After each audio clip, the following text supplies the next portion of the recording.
વચનામૃત ગઢડા મધ્યનું 16મું, સ્વરૂપનિષ્ઠા ને ધર્મનિષ્ઠાનું. તારીખ 7/9/1821 શુક્રવાર. સંક્ષિપ્ત સાર.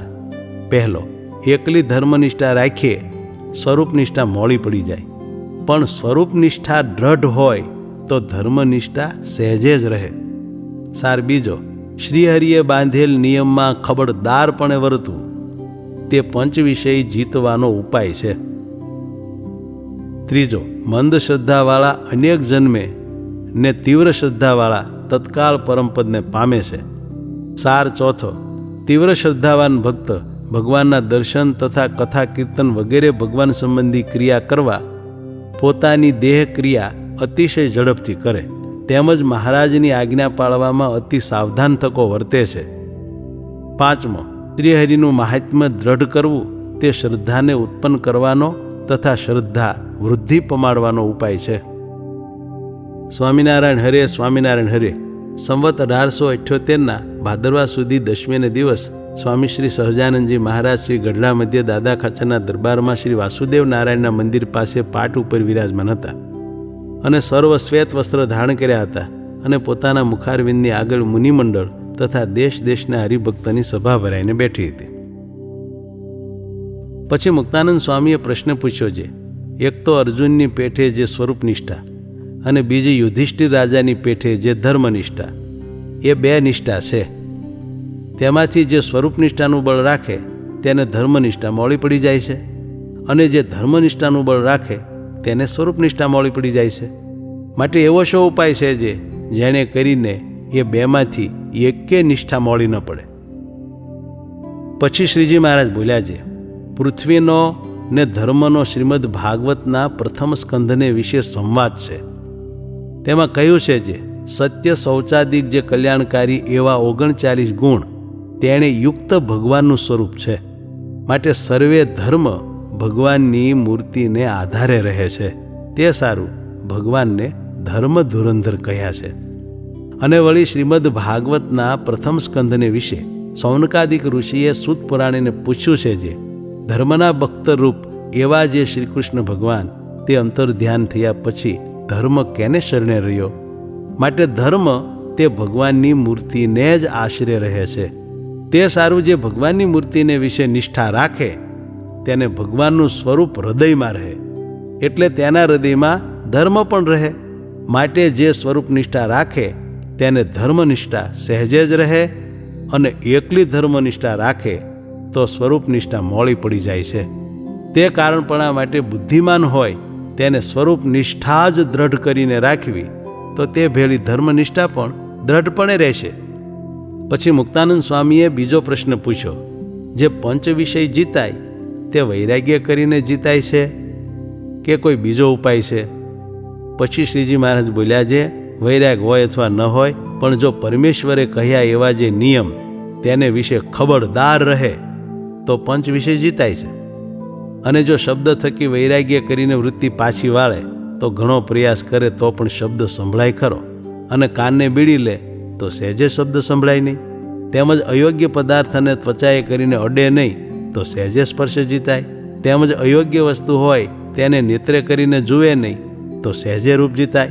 તેમજ જે સ્વાદુ ભોજન હોય તેને મેળાવી પાણી નાખીને જમે તથા યુક્ત આહાર કરે એટલે સહેજે જ રસના જીતાય. તેમજ અયોગ્ય ગંધ હોય ત્યાં નાકને બીડી લે તો સહેજે ગંધ જીતાય. એવી રીતે નિયમે કરીને પંચ વિષય જીતાય છે. અને જો નિયમમાં ન રહે તો ગમે તેવો વૈરાગ્યવાન હોય તથા જ્ઞાની હોય પણ તેનો ઠા રહે નહીં. માટે વિષય જીત્યાનું કારણ તો પરમેશ્વરના બાંધેલા જે નિયમ તે જ છે.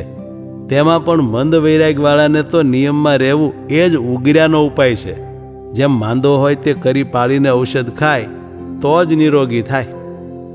પછી અખંડાનંદ સ્વામીએ પૂછ્યું છે, માંદાને તો કરીનો નિયમ હોય જે આટલા દિવસ જ કરી રાખવી, તેમ કલ્યાણના સાધનનો પણ કોઈ નિયમ છે કે નથી?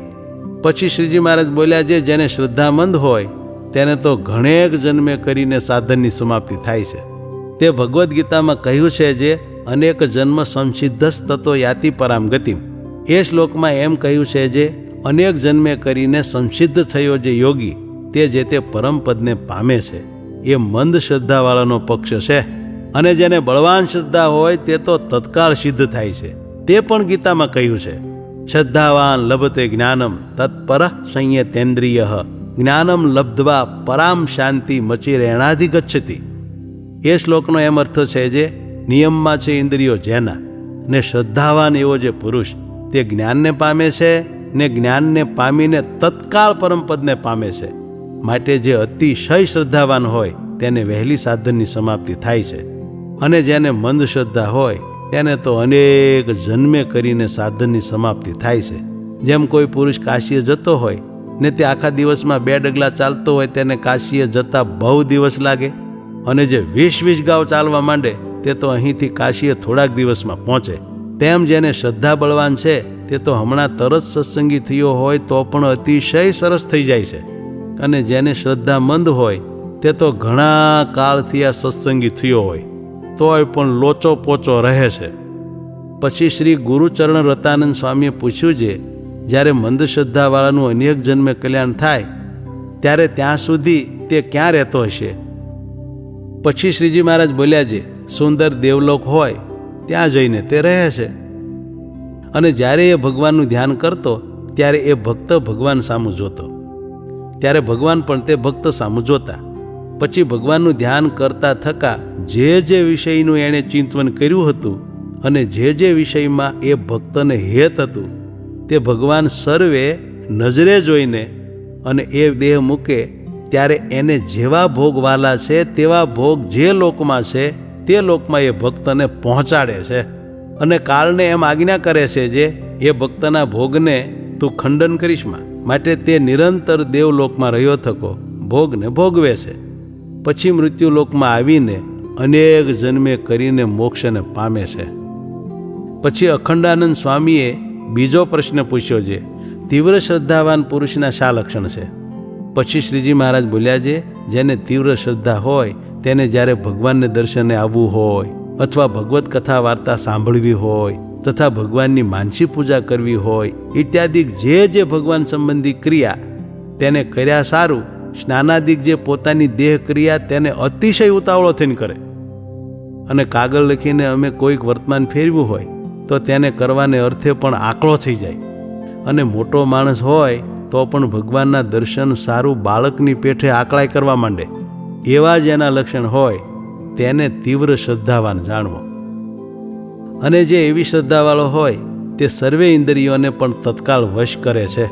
અને જેને ભગવાનના માર્ગમાં મંદ શ્રદ્ધા હોય તેના ઇન્દ્રિયો વિષય સન્મુખ અતિ તીક્ષ્ણપણે યુક્ત હોય. તે ગમે તેટલો સંતાડવા જાય પણ સૌને જણાઈ જાય છે આની ઇન્દ્રિયોના વિષય સન્મુખ તીક્ષ્ણ વેગ છે. અને ઇન્દ્રિયોનું રૂપ તો વાયુના વેગ જેવું છે. જેમ વાયુ દેખાય નહીં પણ વૃક્ષને હલાવે તેને કરીને જણાય છે જે વાયુ વાય છે, તેમ ઇન્દ્રિયોની વૃત્તિઓ દેખાતી નથી પણ વિષય સન્મુખ દોડે તે સૌને જણાય છે. અને જો કપટે કરીને ઢાંકવા જાય તો કપટી જાણીને તેનો સૌને અતિશય અવગુણ આવે છે.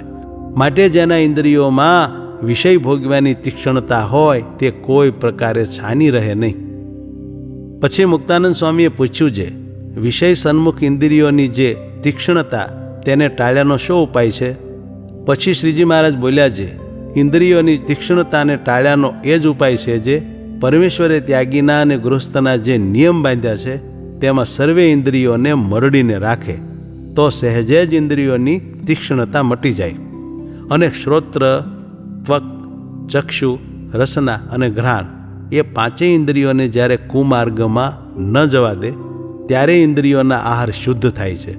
તે કેળે અંતઃકરણ પણ શુદ્ધ થાય છે. માટે વૈરાગ્યનું બળ હોય અથવા ન હોય તો પણ જો ઇન્દ્રિયોને વશ કરીને પરમેશ્વરના નિયમમાં રાખે તો જેમ તીવ્ર વૈરાગ્ય કરીને વિષય જીતાય છે તે થકી પણ તે નિયમવાળાને વિશેષે વિષય જીતાય છે.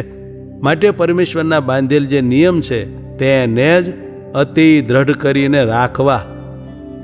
પછી વળી અખંડાનંદ સ્વામીએ પૂછ્યું છે, જેને મંદ શ્રદ્ધા હોય તેને શ્રદ્ધા વૃદ્ધિ કેમ પામે? પછી શ્રીજી મહારાજ બોલ્યા છે, જો ભગવાનનું મહાત્મ્ય જણાય તો મંદ શ્રદ્ધા હોય તે પણ વૃદ્ધિને પામે. જેમ પાણી પીવાનું વાસણ મૃતિકાનું હોય તેમાં સહેજે જ પ્રીતિ થાય નહીં. અને તે પાત્ર જો સુવર્ણનું હોય તો તેમાં સહેજ જ પ્રીતિ થાય. એમ ભગવાનનું તથા ભગવાનની કથા કીર્તનાદિકનું મહાત્મ્ય જણાય તો સહજ સ્વભાવે જ ભગવાનમાં તથા કથા કીર્તનાદિકમાં શ્રદ્ધા વૃદ્ધિ પામે છે. માટે જે પ્રકારે ભગવાનનું મહાત્મ્ય સમજાય તે ઉપાય કરવો, ને જો એ ઉપાય કરે તો શ્રદ્ધા ન હોય તો પણ શ્રદ્ધા થાય છે, અને જો મંદ શ્રદ્ધા હોય તો તે વૃદ્ધિને પામે છે.